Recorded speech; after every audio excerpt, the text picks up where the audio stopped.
Dalam penelitian yang saya berfokus pada tokoh perempuan dalam novel Cantik Itu Luka, karya Eka Kurniawan, tujuan penelitiannya adalah untuk memastikan citra perempuan dan penggambaran perempuan di Cantik Itu Luka.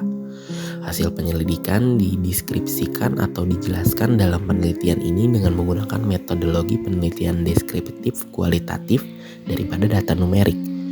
Prosedur pembaca dan mencatat adalah metode untuk mengumpulkan data. Berdasarkan penelitian dapat disimpulkan bahwa diskriminasi terhadap perempuan yang terdapat pada Cantik Itu Luka didiskriminasi fisik dan non-fisik. Perempuan yang mengalami diskriminasi adalah tokoh Dewi Ayu, Alamanda, dan si Cantik. Pada saat yang sama, citra perempuan dalam novel Cantik Itu Luka yang mencakup aspek psikis, psikologis, dan sosial. Penelitian ini mendeskripsikan dalam bentuk potret diri 5 sosok perempuan. Pemeran wanitanya adalah Dewi Ayu, Alamanda, Adinda, Maya Dewi. Kelima perempuan tersebut ditampilkan memiliki psikologis dan sosial yang berbeda. Dari kehidupan yang nyata, perempuan selalu menjadi pembahasan dengan segala sifat dan sikap yang menjadi bahan diskusi maupun sastra baik cerpen ataupun novel. Salah satu novel yang membahas Cantik Itu Luka yang ditulis oleh Eka Kurniawan. Novel ini berkisah tentang kehidupan perempuan dalam masyarakat Indonesia zaman penjajahan Jepang dan Belanda. Beberapa tokoh digambarkan dalam novel ini adalah kisah hidup yang tidak jauh berbeda, di mana perempuan lebih pada posisi daripada kepuasan nafsu manusia. Mereka biasanya diambil sebagai selir oleh beberapa tentara tambahan. Beberapa karakter wanita juga digunakan sebagai keunggulan utama untuk memenangkan manfaat ekonomi. Hal yang menarik saya untuk mengkaji dan menyelidiki isi novel ini, beginilah cara para wanita dapat bertahan dalam situasi ini. Oleh karena itu, tujuan dari penelitian ini adalah untuk melihat perbedaan perlakuan prajurit antara keduanya, penjajahan, dan memiliki gambaran tentang citra perempuan pada masa penjajahan Jepang dan zaman penjajahan Belanda. Lalu hasil penelitian terhadap novel Cantik Itu Luka yang pertama adalah diskriminasi terhadap perempuan dalam roman itu dimulai sejak zaman penjajahan Belanda sampai zaman Jepang. Tetapi perempuan ini diperlakukan berbeda. Pada masa penjajahan Belanda, perempuan pribumi hanya dijadikan selir untuk memuas nafsu tentara Belanda. Bahkan diperlakukan sangat baik oleh tentara Belanda. Pada masa penjajahan Jepang, perempuan pribumi tidak hanya dimanfaatkan untuk kepuasan semata, tetapi mereka diperlakukan oleh pria Jepang dalam bentuk pelecehan fisik dan seksual. Perlakuan yang berbeda terhadap perempuan setempat dalam bentuk pelecehan fisik dan seksual oleh tentara Belanda dan Jepang menjelaskan bahwa perempuan setempat mengalami perlakuan yang tidak menyenangkan karena Jepang berhasil menaklukkan daerah Halimunda. Mereka tidak hanya dipaksa untuk melayani nafsu saja, mereka juga diperkosa, bahkan dipukul dan tidak menuruti tuntutan tentara Jepang. Dalam novel Cantik Itu Luka juga merupakan tokoh perempuan yang mengalami perlakuan berbeda. Dia adalah seorang cantik. Dia adalah seorang tokoh yang mengalami diskriminasi karena diperlakukan tidak adil dan berbeda dengan ketiga saudaranya. Cantik yang sempurna, tubuh dan mendapat perhatian penuh di lingkungannya. Sementara itu, si Cantik berwajah jelek menemui nasib buruk ditinggalkan oleh orang-orang sekitarnya. Yang pertama, diskriminasi tokoh Dewi Ayu. Dewi Ayu adalah tokoh utama yang ada di dalam novel tersebut. Ia juga merupakan salah satu tokoh yang didiskriminasi.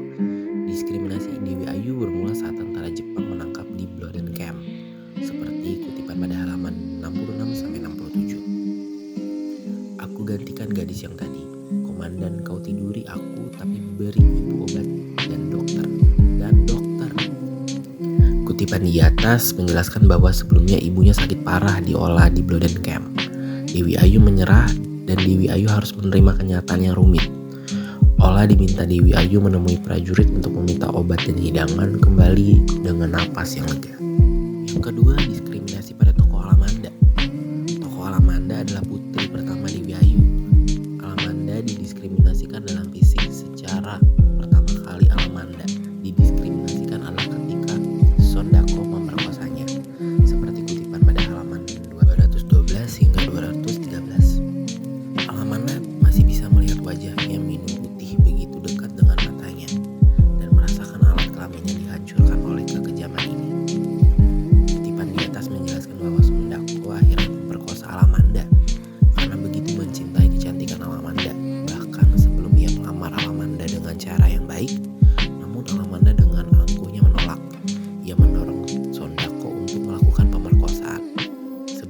bahwasanya dia membius Alamanda dan membawa ke sebuah rumah tua, di mana dia mengatur niat jahat.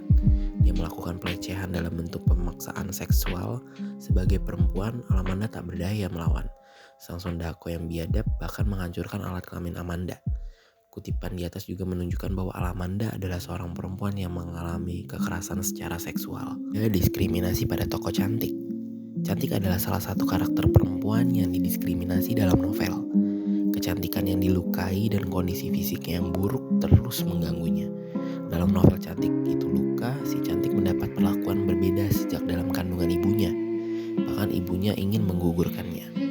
Dewi Ayu tidak ingin berada di sana. Karena menurut kelahiran anaknya, Cantik hanya akan membawa kesialan. Meski pada akhirnya anak keempat terlahir jelek, berikut beberapa kutipan yang menggambarkan perlakuan diskriminasi terhadap tokoh Cantik. Bagaimanapun, adalah benar bahwa Dewi Ayu telah mencoba membunuhnya ketika tahu bahwa ia bunting. Tak peduli setengah abad ia telah hidup, pengalaman telah mengajarinya bahwa ia bunting lagi. Sebagaimana anak-anak yang lain, ia tak tahu siapa ayahnya. Namun berbeda dengan yang lain, ia sama sekali tak mengharapkan hidup. Pada halaman 4-5, kutipan di atas menjelaskan bahwa semenjak masih dalam kandungan, si cantik sudah mengalami pembedaan perlakuan, sebab ia tidak diharapkan hidup oleh Dewi Ayu. Berbeda dengan ketiga kakaknya yang terlahir fisik yang sangat sempurna dan cantik, mendapat perhatian penuh dari Dewi Ayu. Karena tidak mendapatkan perhatian penuh dari Dewi Ayu, karena tidak menginginkan kehadiran anak keempatnya tersebut, Dewi Ayu melakukan berbagai cara untuk menggugurkannya. Namun pada akhirnya ia menyerah sebab tindakan yang ia lakukan tidak pernah berhasil dan bahkan membuatnya hampir mati. Menyerah dengan tindakan konyol itu, maka ia membiarkan perutnya membesar dan melahirkan bayi tersebut, meskipun ia menolak untuk melihat bayi tersebut.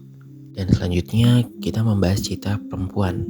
Citra perempuan adalah segala macam gambaran mental, spiritual, dan perilaku sehari-hari perempuan yang memperlihatkan wajah dan ciri-ciri perempuan. Citra perempuan merupakan hal yang penting dan menarik, karena perempuan merupakan pribadi yang tidak sama dengan laki-laki.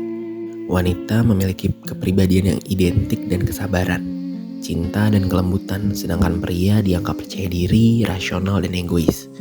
Meskipun sebagian besar kasus menunjukkan bahwa perempuan sering diperlakukan tidak menyenangkan oleh laki-laki, seperti didiskriminasi dan bentuk-bentuk kekasaran lainnya. Hal ini disebabkan oleh lingkungan di mana laki-laki dominan dan perempuan tersubordinasi. Ia sangat cantik.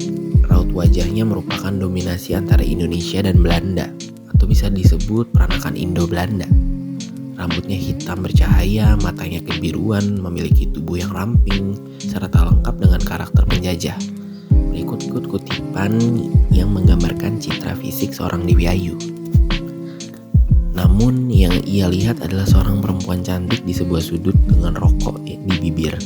Ia duduk di sudut tampak acuh tak acuh. Di bawah cahaya lampu, kulitnya sangat bersih, menandai warisan nyata orang-orang Belanda. Ia peranakan campuran, dengan mata yang agak kebiruan, rambutnya hitam gelap, disanggul memanjang seperti sanggul perempuan-perempuan Perancis.